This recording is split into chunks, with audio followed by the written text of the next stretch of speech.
Salut Biologie 11e. On veut commencer à explorer aujourd'hui le système immunitaire que l'on a déjà vu en grande partie avec le système circulatoire quand on a parlé des types sanguins. Alors on a déjà vu les anticorps, les antigènes, etc. Alors ici on va ajouter quelque chose et nous aurons fini cette unité avant la fin de cette semaine. Commençons. C'est quoi le système immunitaire? Bien, comme je dis ici, on a déjà vu. Mais nous autres, on l'avait seulement vu par rapport à les anticorps antigènes, mais il y en a un petit peu plus qu'on doit étudier. Et avant de voir comment on peut l'étudier en plus grand détail, on veut voir c'est quoi une maladie. Parce qu'on sait que le système immunitaire a l'intention de nous protéger contre les maladies. Alors, c'est quoi une maladie exactement? Bien, c'est un changement autre qu'une blessure physique qui affecte le fonctionnement normal du corps. Alors, notre pleine définition, elle est ici. Mais la chose à noter, c'est qu'une maladie dans cette situation ici va affecter la physiologie du corps dans le sens que ce n'est pas une blessure physique. Alors, si moi, je me brise un bras, ça, ce n'est pas considéré une maladie.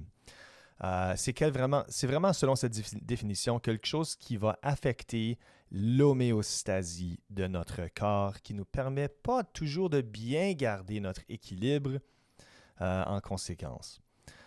Une autre définition qu'on veut définir, c'est pathogène. C'est un adjectif qui veut dire qui peut causer une maladie. Alors, quand on parle d'un agent pathogène, ça veut dire quelque chose qui va, bien là, kickback à cette définition, ça peut causer une maladie. Quelque chose, un agent pathogène est quelque chose qui va, sans être une blessure physique, affecter le fonctionnement normal de notre corps.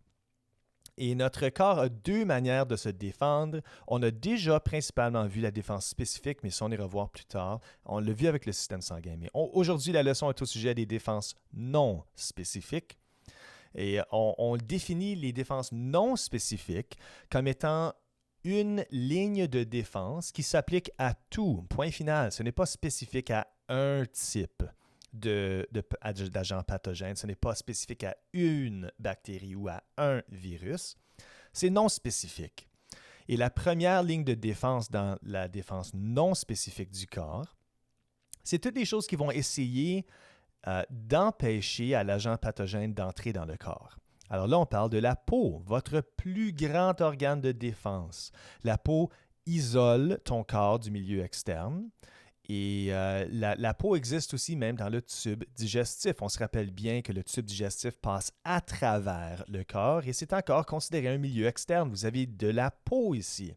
Et ça, c'est pourquoi tu peux donner un baiser à quelqu'un qui a le sida, HIV, AIDS, et ne pas contracter ceci. Parce que si tu as une peau qui est intacte à l'intérieur, le virus ne peut pas entrer. Ceci n'est pas vrai pour tous les virus. Mais la peau est quand même un organe de défense qui va nous permettre de bien nous protéger en simplement empêchant des agents pathogènes d'entrer dans le corps. On a aussi le mucus, les cils et les poils qu'on a vu dans le système respiratoire qui vont empêcher filtrer des choses avant qu'ils arrivent. Le mucus, les cils et les poils ont le rôle, filtrer, capter des agents pathogènes, etc. On a aussi, par exemple, l'acide chlorhydrique dans l'estomac, un pH d'environ 2, très, très, très acide. Et ceci, ainsi que la sueur et la salive, peuvent contenir des enzymes qui vont détruire certains agents pathogènes encore en les empêchant d'entrer. On a aussi les larmes au niveau des yeux qui vont contenir d'autres enzymes. Alors, le principe ici, la première ligne de défense, c'est « don't let it in ». La deuxième ligne de défense, par contre, well, that means it must have breached the first. Et donc, c'est ça qu'ici on dit, ça a franchi la première ligne de défense. C'est dans le corps. Alors maintenant, on utilise encore une défense non spécifique pour attaquer l'agent pathogène. Alors ici, on va commencer à attaquer. It's no longer keep it out, it's in. Qu'est-ce qu'on fait maintenant? Alors là, on va avoir ce qu'on appelle bien l'inflammation. Ça veut simplement dire swelling. Inflammation, ouais, c'est ça. Swelling, on va envoyer beaucoup de choses. Mais qu'est-ce qu'on a? On va avoir principalement des macrophages. On se rappelle bien que macro veut dire grand. Phage veut dire manger. These are literally big eaters, des gros mangeurs.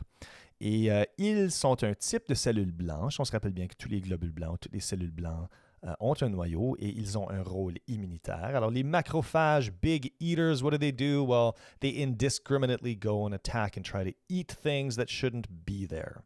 Et c'est ça. Alors, l'inflammation va envoyer de la lymphe, qui est le deuxième système circulatoire. On se rappelle bien, c'est du plasma, c'est autre chose, c'est le liquide interstitiel entre les cellules. Alors, ici, on a de la lymphe qui contient plusieurs macrophages, big eaters, et ils vont aller être déployés à l'endroit où on les a besoin pour tenter d'éliminer encore l'agent pathogène, mais c'est encore non spécifique. On parle brièvement ici du système lymphatique qu'on vient de mentionner avec les macrophages. On a aussi la fièvre. Alors, on se rappelle bien que quand on avait vu dans la figure 2.13, donc dans le chapitre 2, la digestion, les enzymes, on avait vu que l'activité enzymatique, puis en fait, c'est quoi? Allons voir. Moi, je suis à la page 123. Allons voir peut-être page 60. Is that it? Non, ça doit être avant ceci. On va aller trouver le diagramme ensemble parce que là, on parle d'enzymes and we gotta do this right. Voilà. 2.13 à la page 53, l'effet de la température sur l'activité enzymatique. Alors, on voit ici que le corps fonctionne très bien à une température optimale. Et puis que l'instant qu'on va un petit peu plus chaud, wow, sudden drop-off dans l'activité enzymatique, ce qui peut rendre une fièvre dangereuse. Mais en même temps, à cause que c'est non spécifique, ça veut dire que ça va aussi affecter des agents pathogènes. S'ils ont besoin de faire de l'activité enzymatique pour opérer, well, basically, here you're playing chicken with it. You're trying to wait them out, et puis tu vas dire, well, you're going to drop off faster than I'm going to drop off. Et de cette manière, la fièvre est une des réponses possibles au corps contre un agent pathogène. Le problème, c'est que, well, when the fever doesn't break, who wins the game of chicken?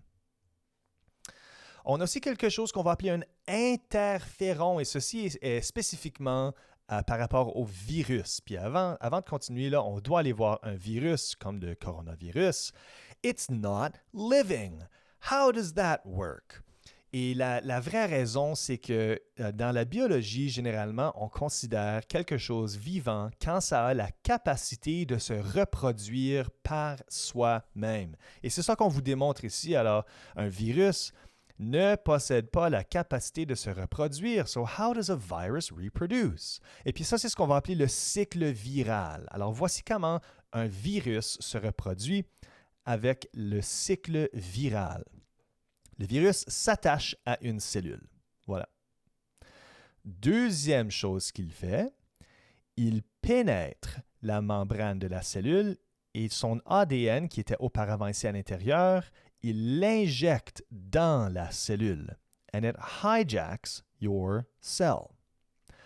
L'ADN, lors de la mitose, alors ton noyau ici va décider à un point, hey, c'est le temps de faire une reproduction, on va faire une mitose pour grandir l'organisme.